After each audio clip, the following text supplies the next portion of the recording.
I have never known a life without swimming. Whenever I started, I was so little that I don't remember even learning to swim, really. My class was the first swim class ever, so we were the inaugural team. The thing about an inaugural team is, who wants to go to a first-year school? Not very many people. It's hard. There wasn't, this is how we've seen development in these swimmers, nothing. I really enjoyed the idea of being a part of the foundation of something. And I'm like literally the oldest alum at a whopping 26 years old. Throughout undergrad, it was one of my passion project areas to talk about athletic identity. For such a small school with such a high percentage of student athletes, like, oh, I'm Maggie and I'm a swimmer. Oh, I'm Zach, I'm a basketball player. To have that shift after college, then it became very clear, like, who am I without this thing? When I'm not waking up at 4 a.m., 4:30 to go to practice, am I still an athlete? Even if I just go on a walk, like, what does that even mean? Oh, I'm never working out again. And then here we are. We're like, oh yeah, well, might as well just do a marathon. I remember being really nervous to go into my first class, sitting down next to you, just being really scared. I got the strong sense that you were a bit overwhelmed and scared yourself. I remember just feeling maybe not by myself, but kind of. The goal is to meet people, but I don't know how I'm gonna do that. The first paper we got back, people were looking at it, oh, I'm getting 60 to 70%. I flipped mine over and it had 100 on it. So I was like, oh yeah, me too. I literally went to the professor after class and was like, this is too high. My senior thesis, it's called Religious Hoes and Athletic CEOs. Oh my God. Tim Tebow wore John 3:16 in his eye black. When he wore that verse on his face, that was the most Googled Bible verse of that entire year. When athletes are maybe looking for a community outside of their team, but they're also met with like maybe an abusive religious system, how does that look and how does that work? I do have just a joy for reading. That's something that was really instilled in my siblings and I at a very young age. And reading, writing, storytelling, I have found it so powerful, especially in my work every day, to be someone who is trusted with some of the deepest, darkest parts of people's stories. I get a lot of peace knowing that what I do really matters every single day. I enjoy being able to serve others.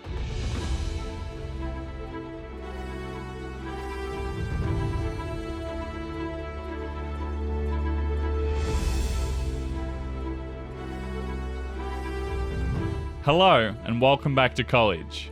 This is a show where we share the incredible transformations of international students who study abroad at college in the US. I feel a calling to share the journeys of my classmates because they faced massive challenges in order to pursue a better life in the US. But international students are not the only ones that face the hardships associated with college. Today's guest comes from Sioux City, Iowa, a mere 1.5 hour drive from Augustana.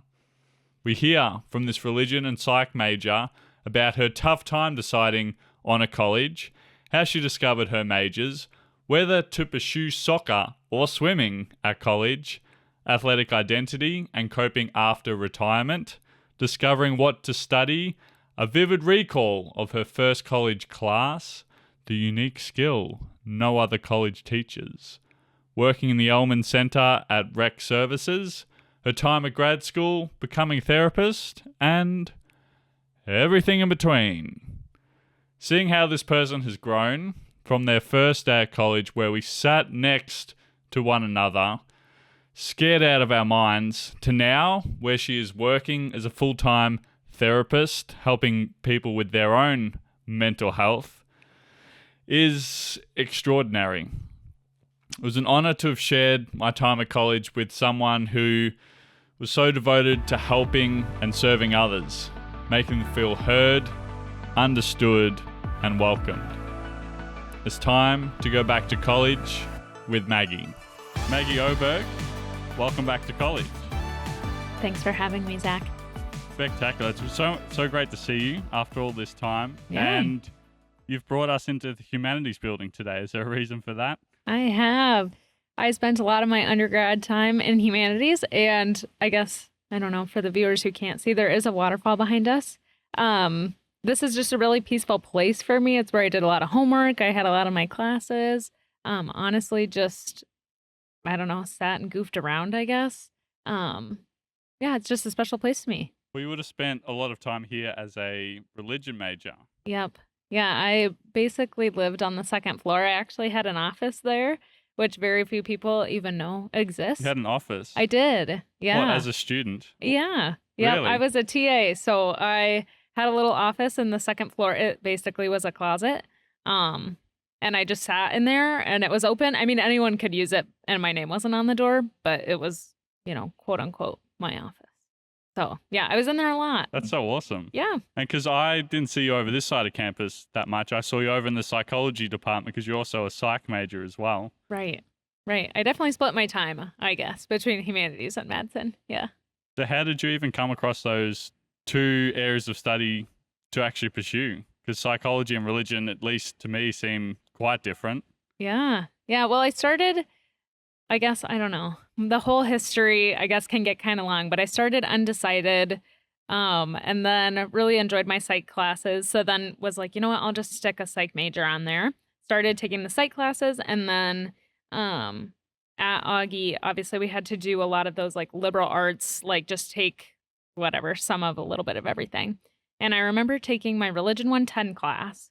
And the first paper we got back, I remember people were looking at it and like, oh, I'm getting whatever, a 60 to 70%. I flipped mine over and it had 100 on it.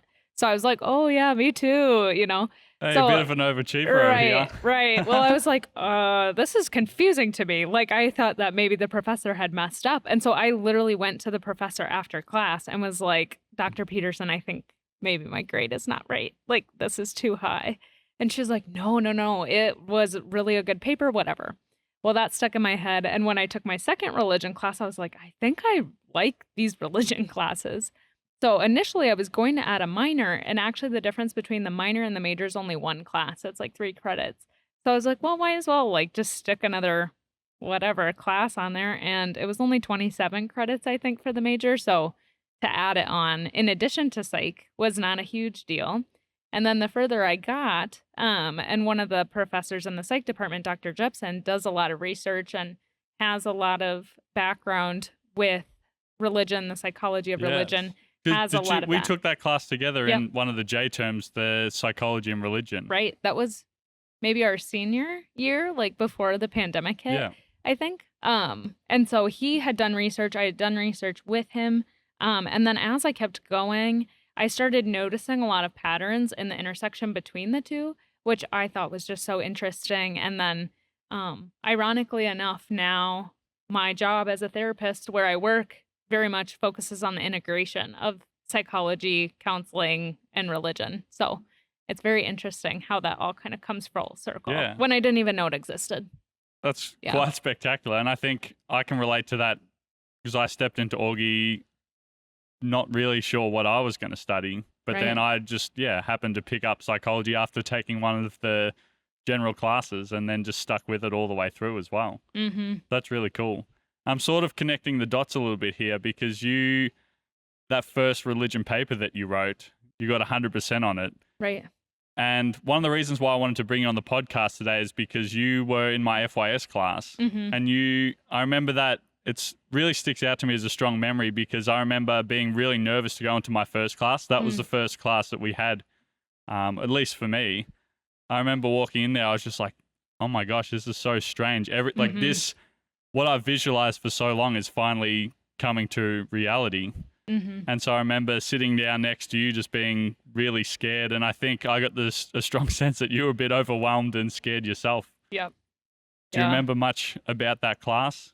About that time? Yeah, FYS has, especially our first semester, FYS has a really strong place in my heart. It's where I met my to-be husband, which is just ironic. You guys got engaged not that long ago. Yeah, we did. Congratulations. Thanks. Yeah, and it was just funny. I remember a lot about FYS, which maybe most people don't. Me too. But I remember the first time we all met as a group, we were over in between the Madsen and the FSC, and we met outside by that tree. And I remember just being like, I have no idea how I'm going to meet I know the goal is to meet people, but I don't know how I'm going to do that. And so I remember just feeling, maybe not by myself, but kind of. It's like, oh, crap. Like, I'm in college now. Like you said, it was really the first thing. And then as we got into the actual course, it was called The Art of Wandering. And I actually still have the book that we read. I do? I never read that. So I can't. I definitely do not have the book. I can't say I've opened it since, but it's just ironic for whatever reason. I kept it all these years, and I really enjoyed the professor Dr. Beth Boyens, and She was amazing. she's just the best. And so the whole class as a whole was, yeah, like you said, maybe not so much about like, I couldn't tell you honestly, like what the book was about. But I remember all of the things that we had to do and the conversations we had, even the peer review stuff that we had to do, like that I found so fruitful, maybe over like the content of the class. But like you said, I was very nervous. And then after a while, I think I remember we were kind of towards the front half of the class. And that front half, I feel like we sort of were just the random people that got maybe thrown into Yeah, the because class. there's a few, the girls up the back, there was Morgan, Taryn, and Sydney. Right. They're all Sioux Falls locals, so they kind of clung together. Right. And a few other groups sort of hanging around, but we were just sort of the misfits being like, well, we don't know anyone, we're just winging this, giving it our best shot. Mm-hmm.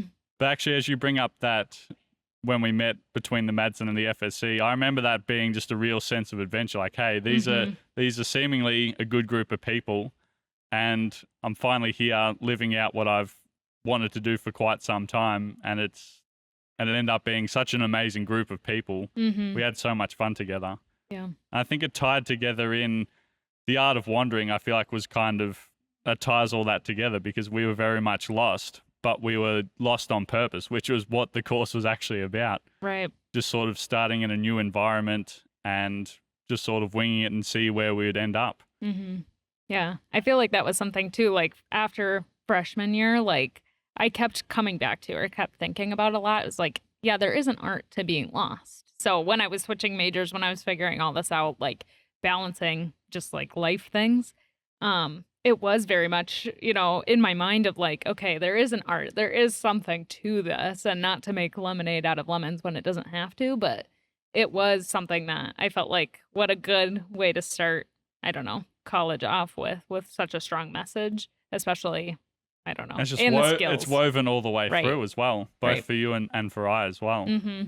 And I bring up the FYS also because as we sit next to each other, FYS, we had to do lots of writing. Mm-hmm. And so I'd always get to read your work. And I struggled to comprehend it, not because it was bad, just because, well, I'm not the best reader, but it was just your writing was so elegant. And it was, for the first impression that I had of you, like, hey, this girl knows how to write. Mm-hmm. And you've done quite a bit of writing since. And even with that religion paper, I'm sure just your writing skills and abilities would have allowed you to get that 100%. Mm-hmm.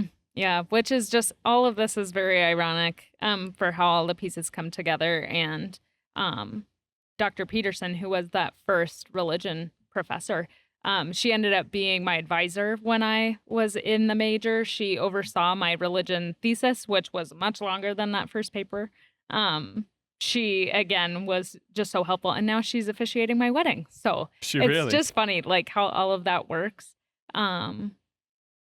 I don't know, in such a fruitful way too. And she was like one of the professors that gave me a bad grade on a paper and was like, see me after class. And then after would explain like why, XYZ wasn't working. And it wasn't so much about the writing, but more of the content or flow of ideas or whatever. But yeah, FYS, I remember just being like, oh, I actually have to like write and other people have to read it. Where at high school, maybe that wasn't the case so much, but. Yeah. And it was sort of like, because that was our orientation group too. Right. So I was like, oh, these are all the friends I get to hang out with. And then we had to go to class and actually study stuff. Yep. Which maybe wasn't so fun, but I think it all worked out extremely well. Mm-hmm.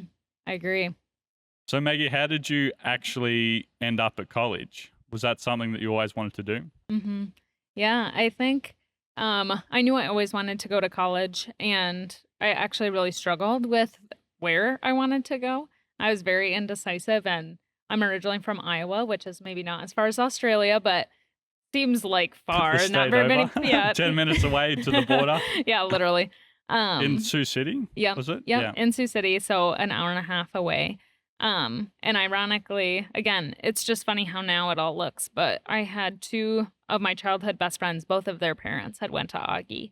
And so as I was visiting colleges, I think I went to maybe 12 different colleges. Oh, right. And That's a lot. Yeah, there were bits and pieces at all of these colleges that I didn't like, or I did like, or was tossing over, or whatever. But none of them quite felt right.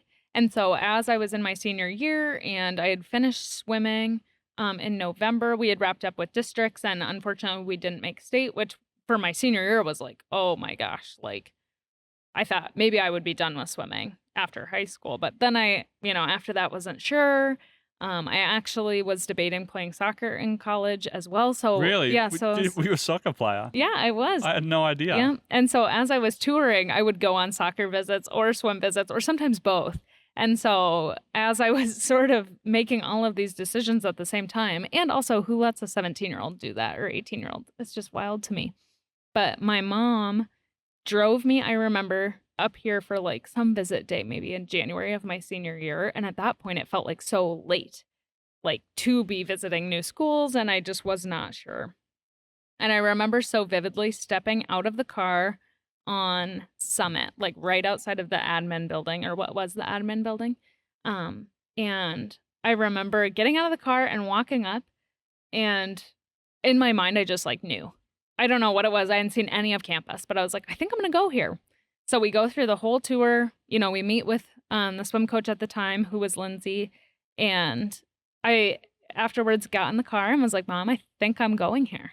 And she was like, okay, well, like, just hold on a minute. Like, let's talk about it a minute. And I remember getting home. And after a little while, I was still debating between a few other schools. And she had said something to me, and I remember, of course, in my teenage angst, like crying and being like, no, I want to go to Augustana. I know it now. Like, I'm feeling decisive or whatever. And so then I had signed my letter of intent in April and then came here whenever in June, July for that student orientation, and then started school in August. So after I figured it out in whatever that was, January, February time, it really was downhill. But I don't regret it a single bit. It was definitely the place I wanted to go and continued to be the place I wanted to stay. That's very interesting, your search that you went on, or your quest even, to Right. find a college. Ugh. So what was that draw that actually drew you to Augie? Could not tell you. Gut feeling, instinct, whatever you want to call it. I really can't explain what that feeling was like when I got out of the car, but somehow I just knew. It also just worked out that like they had majors that I was interested in, or even the option to pursue something. I felt like, at the time the buildings were really nice, and now they've done a ton of improvements since then where it's like, well, now it's even nicer. I loved the small size. I loved, at the time, my class was the first swim class ever. So we were the inaugural team, and I really enjoyed the idea of being a part of the foundation of something. And I'm like literally the oldest alum at a whopping 26 years old or whatever. So it was just cool for me to think about being a part of all of that, where it kind of just sealed the deal after all of that to be said of, I don't know, scholarships, the actual schooling part, and then swimming on top of it, being closest to home, an hour and a half, 2 hours away, something like that. So it was really checking the boxes, I guess. So just sort of that gut feeling and riding off that. That's how we make a lot of decisions, and I think sticking with that, you saw it through, and it seemed to work out amazingly well. So maybe just keep trusting the gut then. I know, yeah. Let's rewind a little bit and talk about this soccer or swimming sort of debacle, because swimming is a very difficult sport. And I remember I would often be walking to the practice gym to put up extra shots, because once I got here to Augie, I realized I'm not nearly as good at basketball as I thought I was. So I need to be practicing even more. But I'd be going in for extra practices at 6 a.m. So I'd be walking to the gym 6:05, and you girls were already in the pool doing laps. Right. Every single time I was there, which I thought was quite incredible.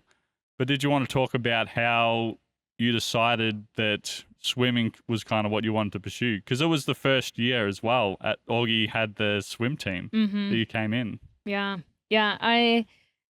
Maybe it was more entertaining, right, of the idea that maybe I would play soccer. I had done both from a very young age. I think I started whenever kids start, kindergarten, first grade, that kind of thing.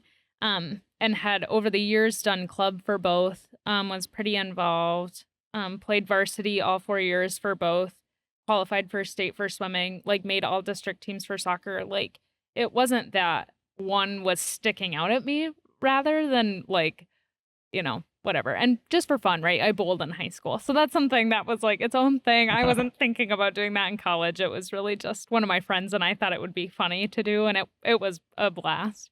But as my mom and I started thinking about, and I mentioned my mom so much because she was such a big encourager of what I wanted to do, and encouraged my own decision rather than pressured me into like, this is what you need to do, but rather help me explore all those options. So when I mentioned my mom and I, it's more of her encouragement to pick an option.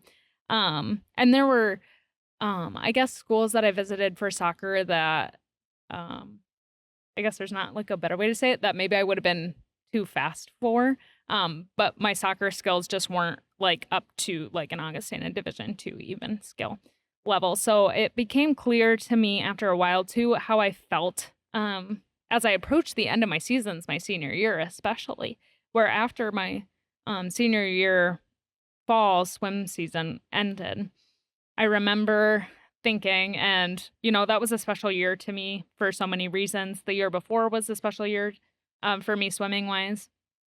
For what reason? Just, I don't know. It's hard to explain. Swimming is one of those sports. It's an individual sport, but yeah, it's a team sport.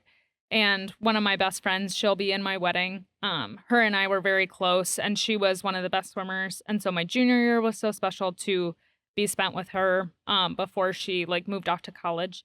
And then my senior year was so special. That was my last time swimming on a team with my sister, which was so fun to have 2 Obergs like on a relay team. So 4 girls and half of them are related.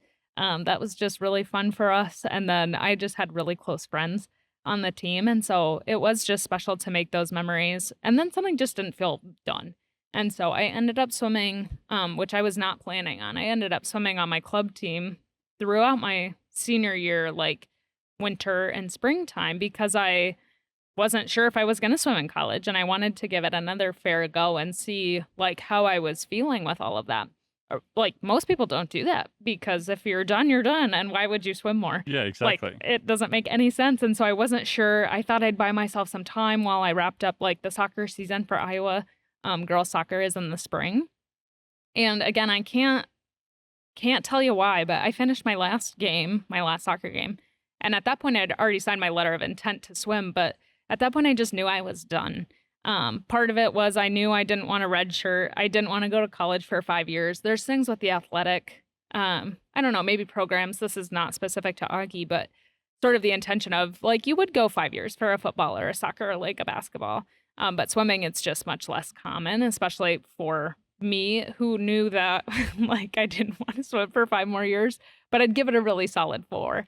Especially being a part of an inaugural team too. I wasn't sure what to expect, where that idea was so enticing to me rather than to join a team and sort of had to like build my way up. Yeah, like really try hard to progress through the ranks and actually become a great soccer player. Right. And so I was like, well, who knows if that's even going to happen, right? Like, I mean, I think I'm good, but then I'm going to get somewhere else and realize kind of it sounds like you did like, I'm not as good as I thought I was. And so for swimming, I knew it's just different, right? You can look at your times and be like, this is how I line up. There's no question marks of how good you are or wherever. Yeah, I mean, you're only as good as your previous best time. Right. And so it was nice and reassuring to me to look at the times on the sheet and realize like I was very middle of the pack. I was not the fastest. I wasn't the slowest. I was somewhere in the middle. And something, swimming's just not a popular sport realistically outside of Olympic years, which I love. But to be that middle of the pack swimmer where you are, maybe scoring a point or 2 here and there, at the end of a meet, those few random points in the middle can mean a lot because that's what's going to edge you up. Where now it's cool to see the Augie, like men and women's team, now after so many years, like they're doing the cheers that we sort of started or came up with. They're doing these things and also dominating. So it's just really cool to see that progress. Where now, like on the Augie team, I would be maybe not very fast at all. I'd be on maybe the slower end, but it's cool to see how my class in particular, being that for first class and then following those few years as I was in college, really building that foundation and just getting more people too, because my first year we had 17 people on the team, transfers or people who were here and just wanted to swim, and then mostly freshmen. And then our senior graduating class, we only had 6 seniors finish. And so Really? to go from whatever 15, 14 freshmen to a graduating class of 6, obviously we lost some people along the way. So it was unique. It came with its own challenges, and I don't want to romanticize that, like, fight or whatever, the battle to be like great, because it was that. And it was, how can we just get through this and realize that each year is going to be a different year, and it's unlike other sports where you would maybe look to a senior or a junior to help you with stuff. We were just figuring it out. Just figuring it out as you go. Right. No one's done this before at Augie. Right. So there's no right or wrong way either, right? Like, talk about the art of wandering. We were just like, well, I guess we'll just like wing it and it'll be fine, which it was. And it was good. And I met some of my lifelong friends through the Augustana swim team. So obviously it all works out for the best. And yeah, I remember my last college race too. It was the 200 breast, and it was funny. I just, throughout my childhood, whatever, high school years, I didn't have an event. I just swam a lot of everything. When I got to college, my coach said, "You're not doing that anymore. We're going to figure out your race." And so turns out I'm a breaststroker, which is great. I just didn't have the opportunity maybe to do that as much in high school. Breaststroke's hard. It is hard. Very difficult. It is hard. And so, but I liked it and I was good at it, all things considered. But I was more of a sprint breaststroker. The 200 breast has a unique capability of just like making your legs feel like they're not attached to your body anymore. Just a really long sprint. It's so long. And that wasn't my favorite race. How long does it take to do a 200 breast? Well, it depends, I guess, Well, is the long answer for me. It's hard now. I'm starting to forget. 4 times as long. Right. I'm forgetting my times a little. I think like 2.5 minutes. Yeah, it's a long time to just be pushing the whole time. Right. And so when you think about too, like my 100 breast, I remember, I think the fastest I ever went was like a 1:07, a minute and 7 seconds for 100 yards. And when you think about that timing, like my 200 breast should have been much faster than it was. So you can hear that like sprinting part come out a little. But I remember looking up in the stands, and my mom was sitting there. She has this little button-up shirt that she wore to be a swim mom without being too much of like a rhinestones swim mom, if that makes sense. And it has like little swimming people on it. And I looked up at her. She's wearing this shirt, and she like mouthed something at me, like last one or like last one, fast one or something like that. And I remember putting my goggles on. The thing about swimming too is when you start crying, your goggles get full of water and there's no way for the water to come out. Supposed to keep water out, but if there's water in, makes it difficult. Whether that's a hard practice or you're just feeling sentimental or whatever, like your goggles fill up. And so I remember looking up at my mom. I think she had mouthed at me last one. And I remember getting on the block. The other thing about the 200 breaststroke is every time, because of the rhythm that you like do when you're swimming in the stroke, you can hear people every other second or so. So it's like noise, you're underwater, noise, you're underwater, noise, you're underwater. And then you turn, you hear a lot more noise, then you're underwater. And so I remember, diving in and having in my brain too the thought, like, this is the last time you're ever going to do this. And having all of this, whatever, like, thought process in my mind of like, this is your last time. It felt very final. It felt right at that time. I was ready to be done. But every time my head would come out of the water, I was like, this is the last 25 of this race. I'm going to swim. This is the last 50. This is the last whatever. And I remember finishing. I don't think I went a best time. I honestly couldn't tell you. But I remember looking up at my mom. And then also having the realization of like, that was the last time she's ever going to watch me swim. And after how many years and how many races and how many 200 breasts have I cried my way through for other reasons. And now it was just like a very sweet finish, I guess, to my season, to what was my career, all of these things. And I get out of the water, I hug my teammates and just had that like, I'm done. And I knew that was the right decision. After all that time, it was a really nice way to round out sort of that path, I guess, that one 18-year-old Maggie had set for myself then, being 20, whatever. And then COVID happened 2 weeks later. That's such an incredible accomplishment. And just knowing or half knowing all the grind that you went through as being part of the swim team. Right. To be able to finish that and share that moment with your mum, that's spectacular. And your teammates too, that have all equally been through the same pain as you have. Right. Yeah, as you're mentioning, seeing us at 5:30 in the morning or 6 in the morning. I mean, I do not miss that at all. At all. That was so brutal. And now it's one of those, it's 3 o'clock in the afternoon and I can take a nap if I want or whatever. Where being a student athlete, it really doesn't work out like that. It's like, well, whether you want to or not, you got to go get better. And so, unfortunately for swimmers, that's just like what feels like all the time. 5 a.m., 3 p.m., 6 p.m. Doesn't matter. Well, your swimming was such a huge part of your time here and a big sort of deciding factor to go. I assume, you had a scholarship to be part of the swim team? So actually I walked on. You did? I did. And then throughout however it worked, then earned scholarship after some time. The thing about, an inaugural team is who wants to go to a first year school? Not very many people. It's hard. And so the way that... Because you want like the track record, like, hey, this program's really good. Like, for example, when I decided to come here, Augustana literally won the national championships. Right. It's like, well, obviously a great program. I'm going to come here. Right. And then ours could be fun.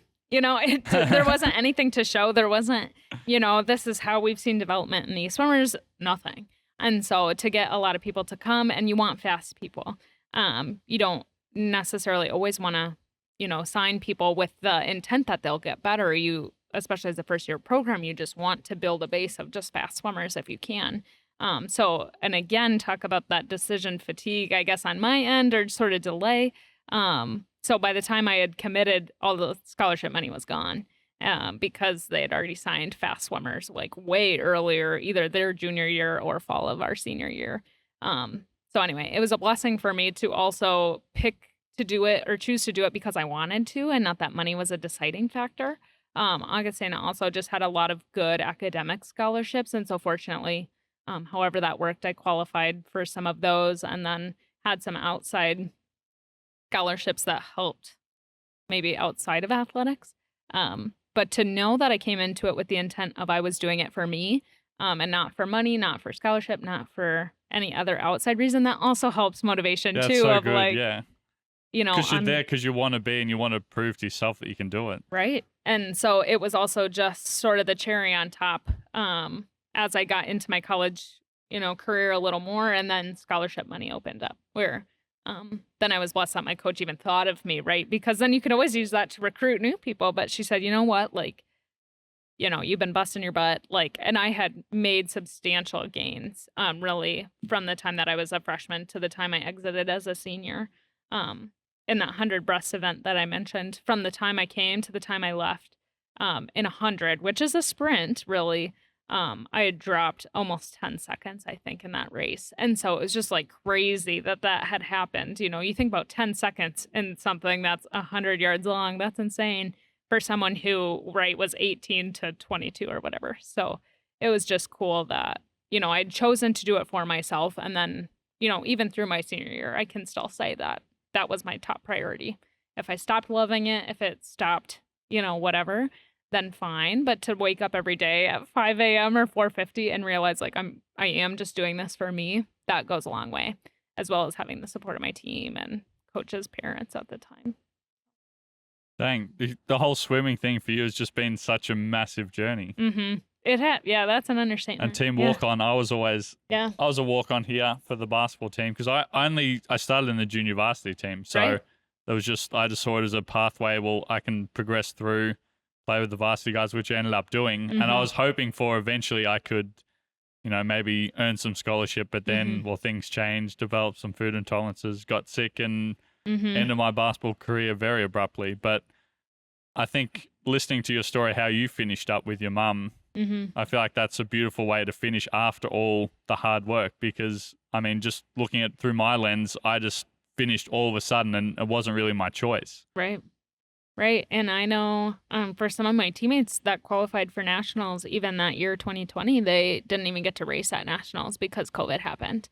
It was like the Sunday of the meet was supposed to start, or maybe Monday or something like that. And every day it was sort of the, COVID's now in the United States and what are we going to do? And it was the no spectators. And then it was no outside people that aren't swimmers. And then it was, maybe we'll go spaces in between events. And then So you after a didn't while, have to wear masks in the pool or something right, ridiculous? yeah. So yeah, talk about a bad idea.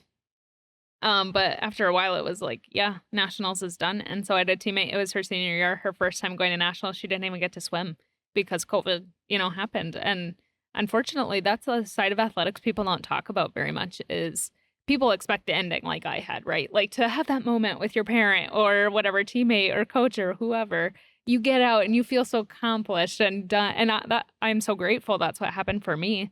But even for my fiance, he walked onto the field one day and then never did again and didn't have a moment where he was done, or it wasn't a high five, wasn't a sweet celebration. It was, your season is done indefinitely. It's like a Good cut luck. off the end of Yeah. like spring 2020. Right. And then he never went back. He just said, you know what, like I'm done, I think. And it sounds like for That's you so too to tough. have that moment, or I mean, injuries are the same way too. You tear your ACL and then all of a sudden you're just done. And I'm so grateful that I had a little phase out of preparation. And it is the mental battle, right? Of something that you're so used to. And then all of a sudden to be able to not do it anymore. That's so hard. And so I know that people in my class and our class, I guess, especially in that spring semester, COVID was the big thing. But for others, it is that kind of random season ending, career ending stuff that comes up, which is hard. And finishing your sport, because it is such a big part of your identity too. I know Right. for me, it took the longest time to be like, who am I? Because I was just always a basketball player.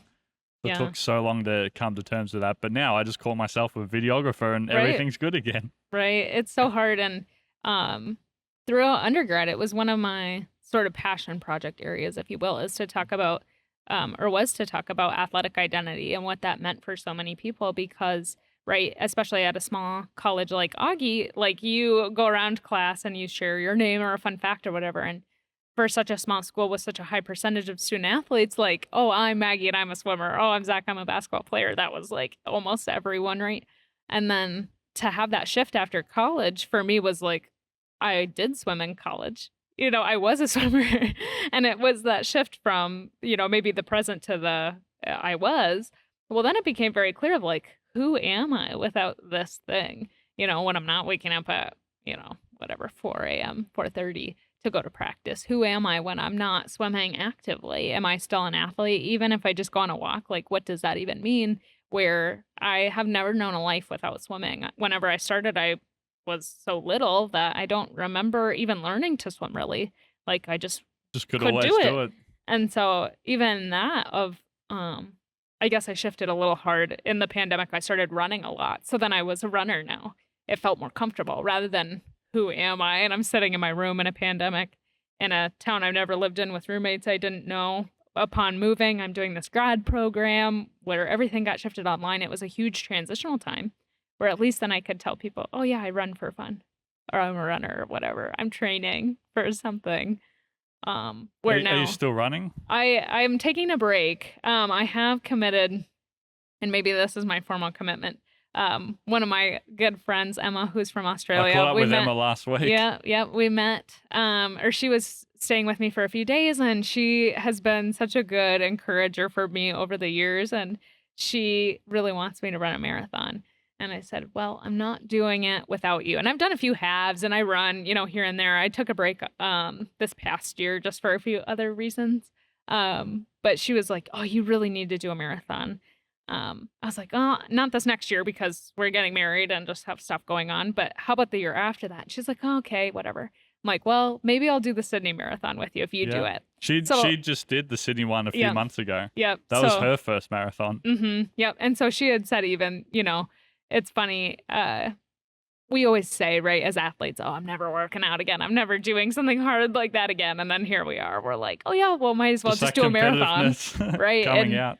It helps, I think, to have something to look forward to. And also, I was like, well, you know what? If I'm coming to Australia, like, let's just send it. Like, let's go do this. Do you reckon Sydney Marathon 2025? I'll be there too. I need to run a marathon at some point. I'm hoping I can do at least one before then. Yep.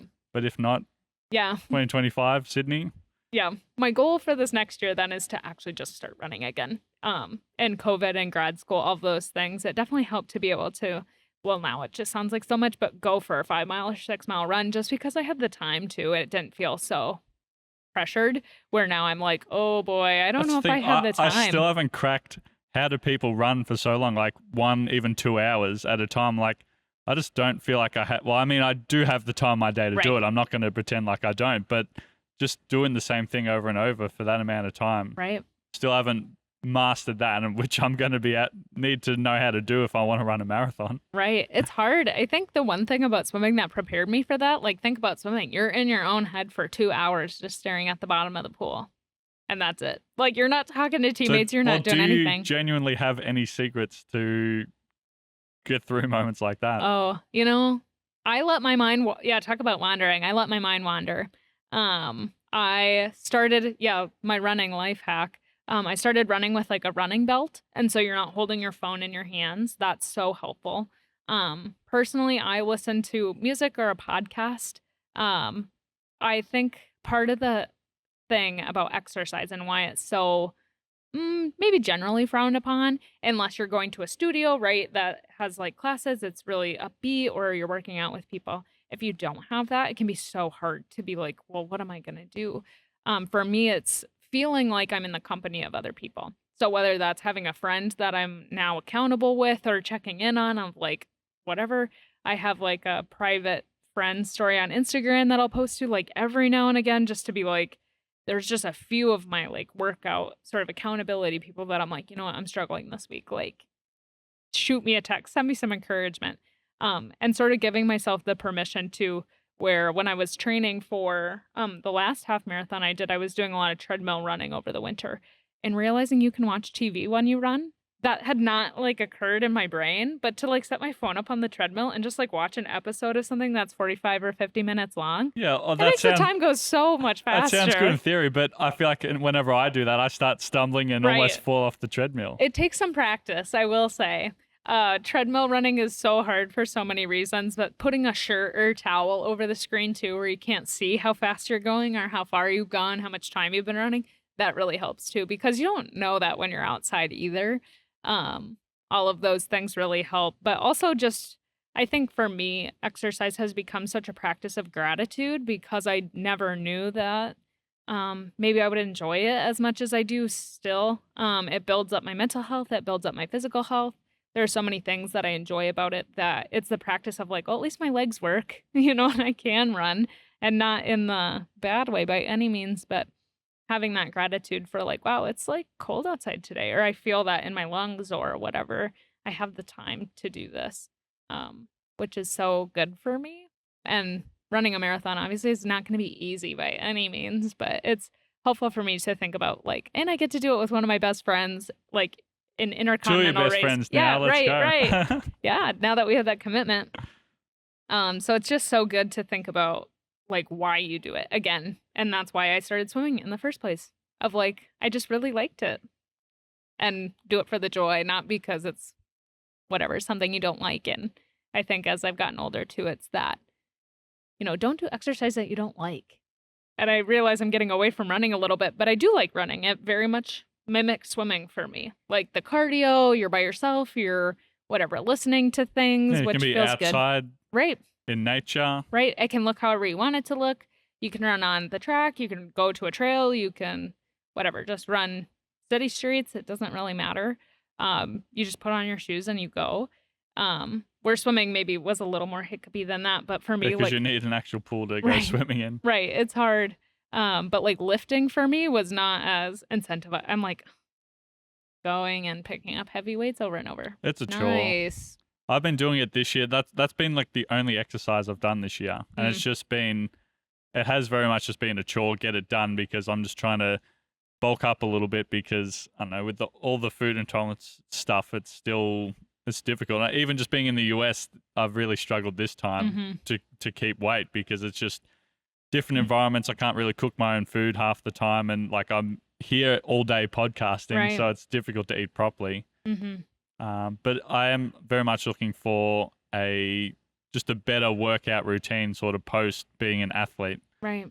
but I Yeah. still haven't struck it yet. I know it's hard, and it is a learning process. And as somebody also with food intolerance, I hear you, and it is just the worst to think about, is this going to make my stomach hurt? Or like whatever, am I going to have a meal that I can get to that, I know will be sort of a comfort, or I don't have to worry about I didn't know however you that had looks. any food intolerances. Yeah. Yeah. That's something that I think too post-graduation or in college, I was figuring out a lot of. And it's like little stuff, but it's just annoying enough Oh, yeah. where Annoying is the word. oh gosh. And this past in 2023, I think has been such an eye opener for me because I had some stuff that like landed me in a specialist doctor where I'm like, whoa, what is happening now? And undergoing tests and trying to figure out what was wrong. Because after a while, it was like, why can't I eat anything? And so I think exercising too is so good for that, of like, it now almost forces me to like, well, if I want to go walk, if I want to lift, I want to do something, like I have to find something that's going to work for me. I have to fuel my body, which, things like maybe coffee, where I'm like, maybe I should only be having one of those a day. I should spread them out, or, I should have tea, or like for me, it's like a sweeteners thing. So I was drinking, like a bubbler, like a energy drink or whatever every day, and like eating an apple, and there was some other things that I would eat. I was like, man, my stomach just does not feel good. And after a while, it was like, well, yeah, because all these artificial sweeteners or whatever, I realized that they were really affecting me in a really like poor way. So even though I have a huge sweet tooth, I did have to sort of say like what's worth it and what's not.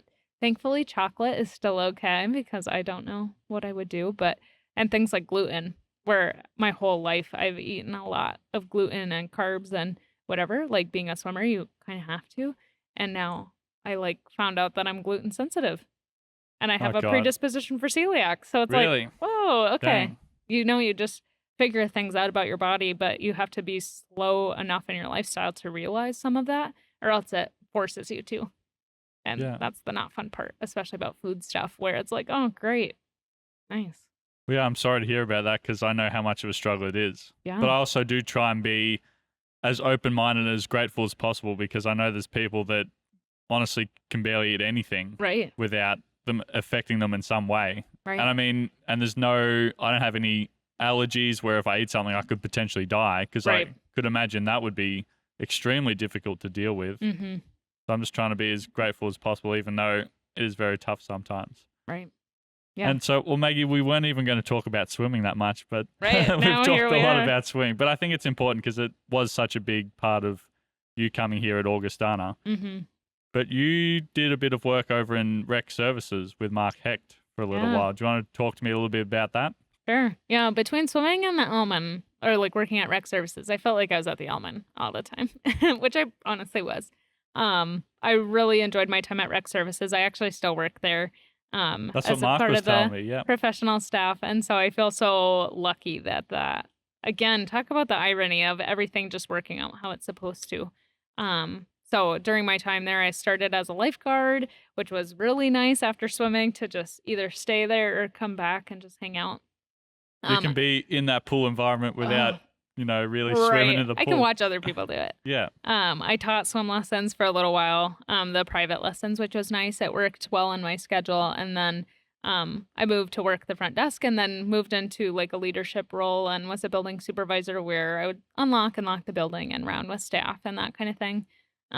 Which rec services was also, like, if swimming was a big part of my college experience, rec services was up there, if not more, because now it's led into, yes, it's a job for me now, but I choose actively to do it. I have a full-time position somewhere else, and I still choose to do part-time stuff with rec services because it brings me so much joy, and the people there are so kind, and working with Mark is just like so fun, and I feel so blessed to be able to get to do that still. As like maybe an adult, where I never really thought like my work study job could turn into something so fruitful.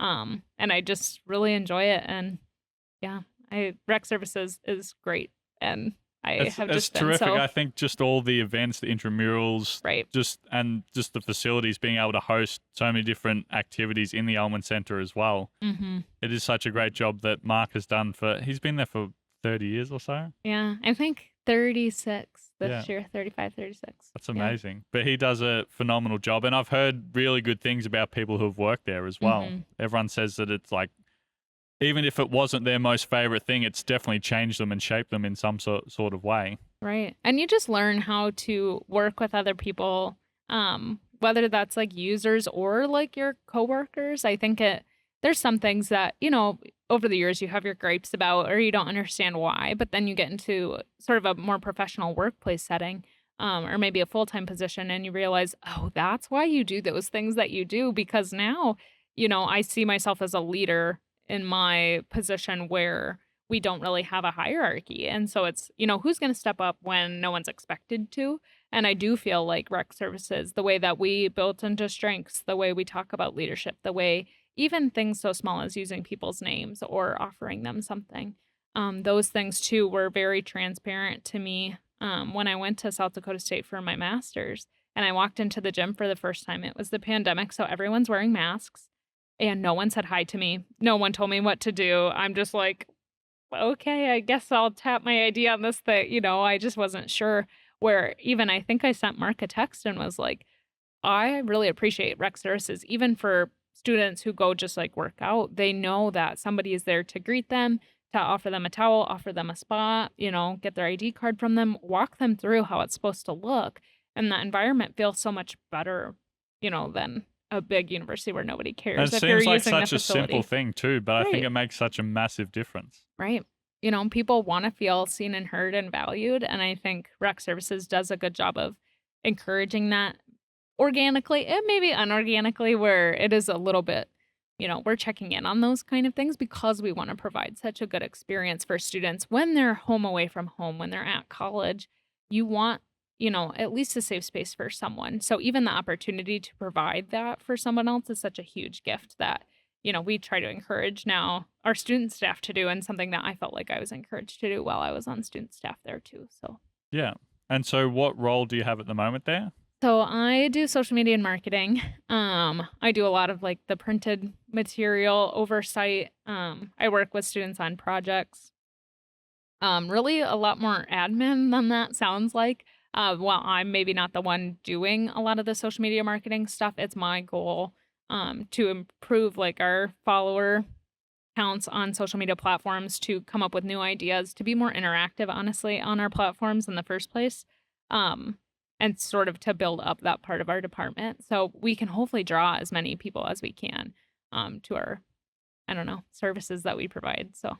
And so, I'm a little bit curious. Who are you actually trying to, it's always kind of better to have a bigger following, right. But who are you actually trying to attract with the bigger numbers? Yeah.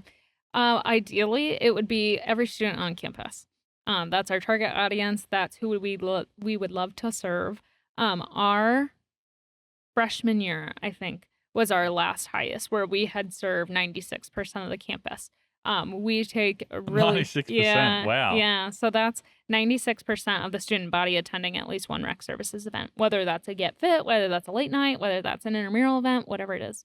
And so every year we're very diligent actually in our tracking our data or things like that, because we want to know how well we're doing at serving the campus. Social media is such obviously a big way to do that, where even things like posting our hours consistently or having weekly updates showcasing our staff, really trying to attract people there. Obviously, our goal is 100% of the campus to be able to say, yeah, I went to a late night and it was awesome. Or I did an intramural and I had a lot of fun. Those 4% are missing out. I know. There's so many different activities that you can do. And I think that's what makes rec services so good, is because the incentive is for people to come together and be active together. Right. Which is the ultimate combo. Right. And, and I feel like a big part of that too that I haven't even mentioned is like the opportunity for a group fitness class. And, we have I teach a group fitness class, so maybe I'm tooting my own horn a little bit, but what a great opportunity to go get some movement, do a yoga, I teach circuit weights for faculty staff, like things like that, where it is just so cool to be able to do that for free because you graduate or you get past Augie and it's like, whoa, I have to now pay tons of money for the same thing where I could do it for free in college. That's the other part too. We don't charge anything for intramural events. We don't charge anything for group fitness or for late nights. with the exception of like a few because they're off campus usually, but you don't get that at other schools. And when I would have friends come visit and I would take them to a late night, they would always say to me, like, I wish we had this at my school. This is just so cool that you have something like this to go to. It's like, yeah, it is awesome. Things like the haunted house or whatever. It's just cool that we get to do that. And so all of that to say or sum up in the 4% are missing out.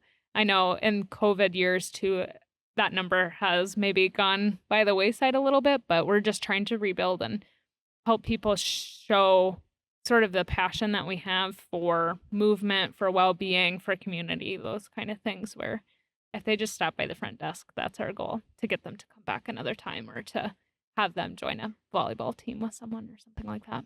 Yeah, it's amazing. Yeah. Shout out rec services. Yeah, if you guys need a job, you know where to look. Perfect. And Maggie, is there anything else that you wanted to share about your college experience? We sort of have touched on classes a little bit. I don't know if there's any classes you found particularly interesting or memorable. Yeah. I mean, I know we talked a lot about FYS, which was the first class that we ever took. And I, maybe at the time, didn't realize how special that would be to me. Like, oh, well, everyone has to do this. You know, it's just what you do. There's some people I talked to, like, I can't even remember who was in my FYS. I was like, what? Right. I know. I felt like for me, it was just so impactful.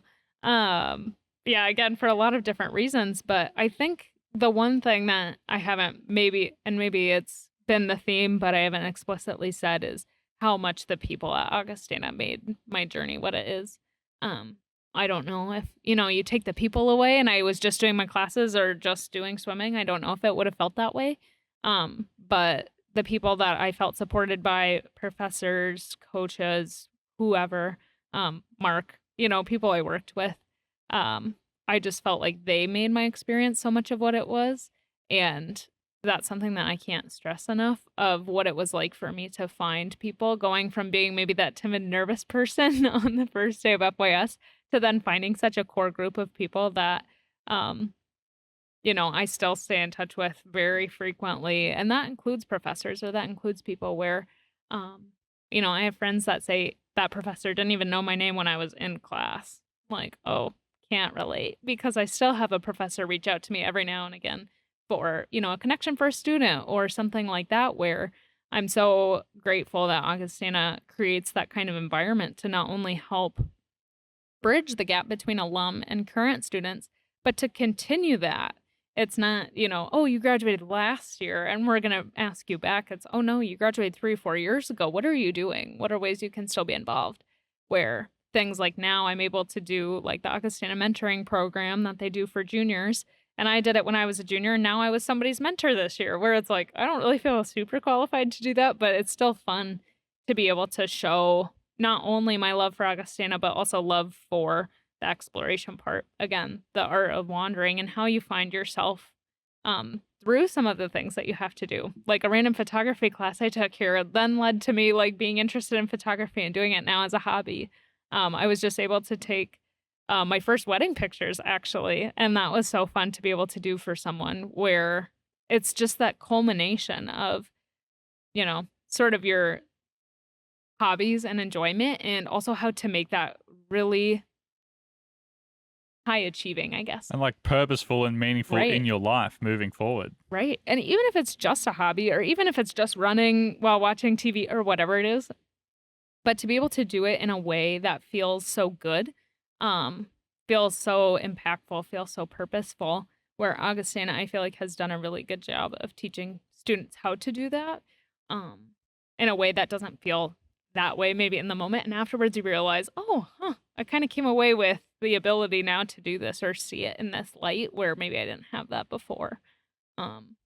Things like doing my senior thesis, that was not easy, but I had a lot of people like looking at this, reading this paper, editing it, where every time I got it back, it was full of red marks, but I knew that that was something that was going to now lead, into my professional life, and something that I still find really important and valuable and things like that. Well, so what was that senior thesis? What did you actually do? So I ended up, I did not pick this title. I'd like to show on the record, It's called Religious Hoes and Athletic CEOs. What a great title. I love it. Yeah, Dr. Peterson came up with it. And really, this thesis was about comparing systems of abuse in the church and in athletic sort of corporations. And so I talked a lot about how to recognize patterns of abuse and sort of how you're in it, especially with such overlap between the two.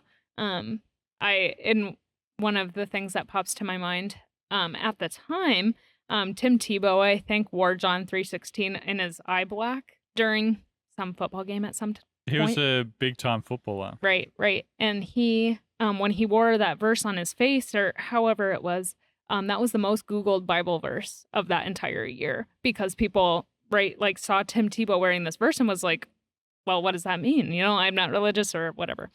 And so that was the other part, that intersection part, where it was, you know, when athletes are maybe looking for a community outside of their team, but they're also met with like maybe an abusive religious system. How does that look and how does that work? Where I found that to be so interesting, and writing it over spring of senior year where COVID was happening and I was in a house by myself. My roommates had all moved out. And then all of a sudden I'm staring in a blank room just with this paper in front of me and like, how am I going to do this? It had to be, I think, 35 pages or something. Oh my God. And so it was like, well, I have enough content, but how do I sort of space this and organize this in a way that makes sense? Where my initial draft, I remember, and I had an outline and maybe a few pages, and I had given it to my advisor, Dr. Peterson, and she had said, oh, it's just too long. I said, what do you mean? It's, you know, I had only written maybe 10 pages at that point and had the outline. She was like, Maggie, this is like a 70-page paper at least. She's like, you got to cut some out. And I remember, and we just talked about this last week even, I remember deleting 4 full pages, just highlight, delete. And at the time I was like, oh my gosh, I just worked so hard. And then basically was what felt like at ground map zero. it all out to think of what components would work and then just to go Yep. And delete. after even I wrote the whole thing, I mean, I was sitting with probably 40 pages and then had to cut more out. And it was literally highlighting, deleting multiple paragraphs at a time, or even taking huge sections and moving them up into different places in the paper because it made more sense for them to be up, even though in my brain, that's the way it made sense. And so it was a lot of reading out loud. It was a lot of, I don't know, sitting, listening, giving a lot of sort of random talks to my now fiance, and he would just sit and listen and was so patient about me trying to like workshop. But I remember even in my living room floor, I printed out papers and would just look at them and move the actual physical pieces of paper around and then would do it in my document. And then as I was giving my presentation and was supposed to go right before COVID happened, was supposed to go present in Minneapolis at some conference. And so it was a bummer that I didn't get to do that, and I didn't get to present my other research that I had done during my time at Augie due to the pandemic. But it was cool to be able to now have that experience where I could do something with it in the future because I worked so hard on it in undergrad, where sure, it was my undergrad thesis, but one of the hardest I've ever worked on something. And honestly, that's probably the fruit of my time here, where I do have it on my, you know, email or Google Drive or whatever still. And I've pulled it out since graduating and looked at it even so recent as maybe last week, I think, when I sat down with Dr. Peterson and we were talking about it again. So, oh my gosh. It was a lot. That's a huge project and undertaking. Yeah. So you ended up getting the 35 pages? I did. I think it was over that, to be honest. I think I was somewhere in the 40, 42 range. Yeah, originally I think I had probably 50 in my sort of Just too much draft. good stuff to write about. Too much good stuff. And it just took a lot of time to get out what I wanted to say. But then sometimes you say stuff and you're like, oh, you know, that doesn't really need to be in there. And so then you're cutting out, yeah, like I mentioned, all that stuff where it wasn't so much about length either. You know, it had to meet a minimum to qualify for whatever the requirement. But it was, I mean, I've never worked on something that hard or long, right? To be able to say like, oh, this is 40 pages of my own writing. Like, oh boy, it was a lot. But I was Most very I ever proud. did was 16, and that absolutely crushed me. Yep. Which I did have a whole semester. That's the difference. And that was the only thing I was doing, it felt like at the time. So it was cool. But that was the other part of my Augustana experience that, I mean, COVID happened and then was just like, okay, finish your senior year. And that was just such a big part of that semester for me that honestly, I don't know if I would have had that much time to work on it had I not had anything else to do. So it all just kind of worked out in a way that I felt like it really wrapped up nicely. But It very much seems like it. yeah. And so that's sort of a good place to ask this next question. And it's my favorite question and the golden staple of the podcast. Sure. Is, Maggie, if you could give your experience at Augie a letter grade, what would it be? Do pluses and minuses count? Absolutely. Okay. As many as you want. I would say I would give it a B plus. I only say B because of how I'm trying to think of the right words, I guess, that I want, but how hard I made my Augustana experience on myself when it didn't need to be that way. So that's not even an Augustana thing. If I had to give Augustana a grade, I suppose it'd be an A. But for me and my sort of general 4 years here, I do think that there were things I just didn't prioritize in the way I should have. There were other things that I put maybe too much emphasis on, where there didn't need to be. And if I could go back, right, like I would rest a lot more. I would get 8 hours of sleep a night. I would take better care of my body. I would take better care of my mental health. There's things that I would do differently. And that's not on behalf of the university by any means, but something that I just wish I would have known a little earlier is like, it's okay to not do anything. I remember not really having a weekend where I didn't do it. I was always doing homework or always doing something. I didn't really rest. I didn't know what that was like. And so I think if I could go back, I would do that part a little differently. But I think I spent a lot of time with people I cared about, and that was good. It wasn't like I was by myself doing homework. It was often with other people. But I would say overall, I'd give it that B plus because of some of that stuff. Well, I think a B plus is what you've just described. I think that's really great way to encompass your time here and maybe the challenges that you set for yourself. Maybe raise the bar a little bit too high, but I think it also shows the growth that you had too. And maybe the reflections looking back, you would definitely change a few things, but I think that's just what we all deal with, and just it honestly just shows the amount of growth that you've had as well, I think. Yeah, totally. And I think part of that is the growth has been learning to accept that things are not always going to be perfect. And like, it's okay to just have it be done. I think that was something, COVID especially taught me, but also moving into grad school, that was just so helpful to like, it's not going to be 100% perfect all the time. That's okay. But during undergrad, I definitely did not feel that way. It was like, oh no, it has to be perfect. And so I struggled a lot with that. But well, talk to me a little bit about graduate school down in USD. Yeah, actually, we were up north. You up SDSU. north? Yeah. Oh, wait, which one did you go to? SDSU. So Oh, up you in went to Brookings. SDSU, yeah, did you? Yeah, okay. north. I was getting them confused. Yeah, that's okay. I don't have as much one of the two. Yeah, I don't have as much skin in the game, I suppose, between the rivalry. But yep, I went to SDSU for grad school. I started August of 2020 and then graduated last December, like a full year ago. Which it was fun. I enjoyed it. I will say, not any knock to the program, but Augie prepared me very well. I felt like in comparison, it was maybe, dare I say, easier than Augie. I just felt very well prepared. I didn't feel like anything was crazy. That's interesting because a lot of people say that it's a huge step up when you start to do graduate work. Right. And so I just felt like, between the psychology and religion program, sort of my general self-sufficiency, things that Augie promoted in students, I just felt like that was really well prepared for me. I think in general, my master's is in clinical mental health counseling. And so in general, maybe I wasn't as aware of that area, but it also wasn't like I hadn't ever heard of it. My emphasis during undergrad was in clinical and counseling. So it had helped me prepare, I guess, for that. So it wasn't a huge surprise. It wasn't like leaps and bounds, but again, it wasn't medical school, where I'm sure people in medical school maybe are shaking their heads at me. For me, my program, I just felt very well prepared. So it was good. I don't know, just wasn't the same as Augie. Yeah. But. And you've decided to keep pursuing psychology because we talked about you doing the social media at rec Right. services, but you're Unrelated. Yeah. but you're working full time at, is it Sioux Falls Psychology? Right. So it's Sioux Falls Psychological Services. Yeah. So pretty close. So I'm a full-time therapist there. I actually see Augustana students, which again is very small. Because you're in the world. welcome center. You Right. walked past the other Yeah, day and I said hi to you. Yeah, I work in the basement. So it's a lot of fun, as fun as therapy can be. I think with COVID, with some of the stuff happening in the world, obviously mental health is becoming more and more important. And so I enjoy being able to serve others in that way too, where I do every day is different. Honestly, could not be more different. And so I get a lot of flexibility and a lot of peace knowing that what I do really matters every single day.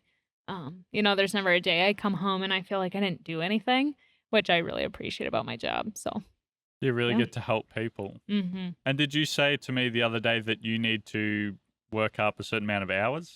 Right. So I am currently pursuing my licensure in the state of South Dakota. So I think I haven't checked in a little while. I'm pretty close. I only have a few hundred more. They want to Just make a few sure hundred more. they want to make sure that we are really well overseen, I guess, before they grant us that licensure. But really, in the course of things, I'm almost done, and so that feels really good to be sort of near the end of that. And so the license, does that just mean more pay? The license just means I get little letters after my name, and that's about all it means. Oh, so There's what letters not- do you get? So I will be an LPC when I finish my licensure. So that's a licensed professional counselor. And then after that, I can pursue, other tiny letters if I want, which I You can have the probably will. whole alphabet after your name. Right. So it's just cool to be able to do that. Really, there's not much difference in between what I'm doing now and then once I get my license. Really, the main thing is just I'm not supervised anymore. So my supervision is very hands-off, where I meet with someone once a week, just make sure things are going okay, basically. And then I just submit to the state, sort of. There's a few other qualifications that I have to hit, but generally it's pretty easy. It's just the accrual of those hours with direct client contact. So, Yeah. Well, it's cool to see a fellow psych major actually pursue that field. Because I Yeah. think for me, I couldn't really see myself being a counselor. Right. Yeah, it's definitely, psychology is an interesting one. I will say, I think you can do a lot of stuff with it. And even as I was finishing grad school and sort of had that, am I going to be a therapist forever? Probably not. But I know that with my graduate schooling, I was a GA there. And so I was fortunate enough that my tuition was covered, which was a great, great gift. But I also worked a lot for it. And so that's the other part. But where I knew that being a therapist, being a psychology major, majoring in religion, those kind of things, it's just taught me so much about how to interact with people, which literally no matter what job you do, you're, interacting with people in some way. And so I knew that no matter how my life might change or continue to look, even if I don't do this forever, I can be rest assured that I've done the work somewhere along the way that to work well with people, that's all I can really ask for in a job, especially. But Well, so this may not be what you do forever, right. but definitely something you enjoy and something very meaningful. And the skills that you have as well Right. will translate over to anything that you do as well, which is Mhm. what, even just studying the psychology in the classroom, that's what I felt. I mean, that's just how our brain works. Right. How is that, it's relevant for everybody? Yeah. And there's things too, right? Like I see a lot of cheesy things on TikTok and whatever. It has its place. Or things on Instagram, but there is some truth behind it where I'm like, well, what do I need right now? Do I need to experience awe or wonder that I haven't experienced in a long time? And then of course I'm transported back to my positive psychology class with Dr. Zell and just talking about like, oh, one of the easiest ways to experience awe or wonder is to go outside. And so there are things like that where as I'm listening to myself and what I need, it's like, maybe I do need to go outside. I haven't seen the sun in a little while. And in South Dakota, it's kind of hard in the wintertime, especially when it seems like daylight lasts about 4 seconds. But there are things like that I have taken directly from my Augustana experience into my job where it has been so helpful, even in my own life of those kind of examples, how I check in with myself or other people too. So it's been really fun and I have found it really beneficial, I guess. Perfect. And this one's a little bit left of field, but just as we've been talking, have you considered a job or a career in filmmaking at all? No. So I feel like that would be I can't something that, say. like with your strong writing Right. skills, with the storytelling, it could be something that you really quite like. Right. I will say it's been sort of my loose goal. Again, this is maybe not one that I'm willing to shake on at this very moment in time. It's been my loose goal ever since I was a little kid to write a book of some kind. Whether or not I publish that, whether or not no one else reads it, but to have said that I've written a book, and that's cool to me. I have no doubt that you'll write many books, Yeah. to be honest. I do have just a joy for reading. That's something that was really instilled in my siblings and I at a very young age. And I mean, reading, writing, storytelling, those kind of things, I have found it so powerful, especially in my work every day, to be someone who is trusted with some of the deepest, darkest parts of people's stories, and to realize that, yes, that is a part of your story and there's resilience there. And to be able to explore some of that as well has been so helpful for me as I've approached sort of my professional life and skill of being able to say, you know, this is just a part of it, and how is this affecting other things? And so all of that to say, it is my goal sort of to do the book thing. I can't say filmmaking in To particular, make a but feature-length film as well. right. But that's what I enjoy about photography too, because even though it's stilled, there is something so beautiful about being able to look at a picture and feel the memory of it. And so that's something that I really enjoy being able to provide for other people too, even if it doesn't have words attached. It, you know, whatever they say, a picture is worth 1,000 words. Yeah, it's storytelling. Right. And that's honestly what I've sort of fell in love with, the craft. Mm-hmm. And maybe I couldn't give you, sitting in FYS, I couldn't give you a good written essay Right. per se. But I mean, in terms of building out a movie or, I mean, any sort of video content, that's what I enjoy, and taking people on that journey with different moods and feelings to try and actually get some of that emotion out of people and make them feel something. Mm-hmm. Right. Which is, dare I say, even harder, right? Because words can be limiting, right? And a lot of our human experience is about how it feels.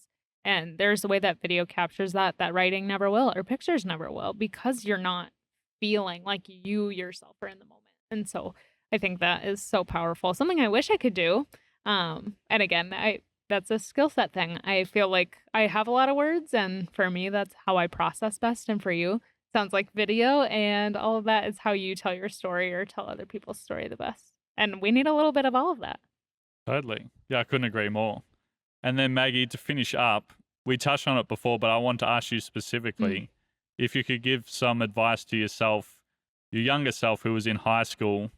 Maybe I'm thinking back to the girl who was just finishing up her senior year of swimming, who was sort of got out of the pool and realized, hey, I quite like this, I'm going to keep going. Right. What would you tell yourself in that moment?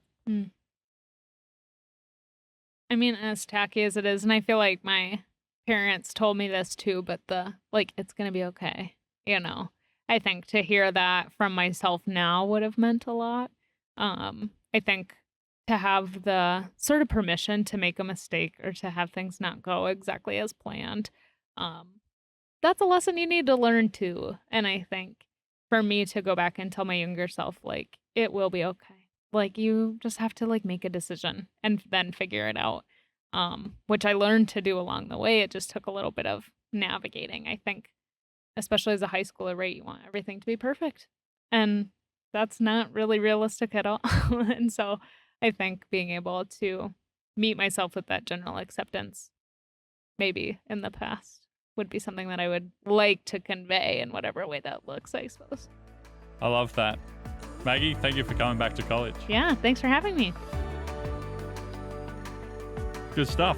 Cool. Done.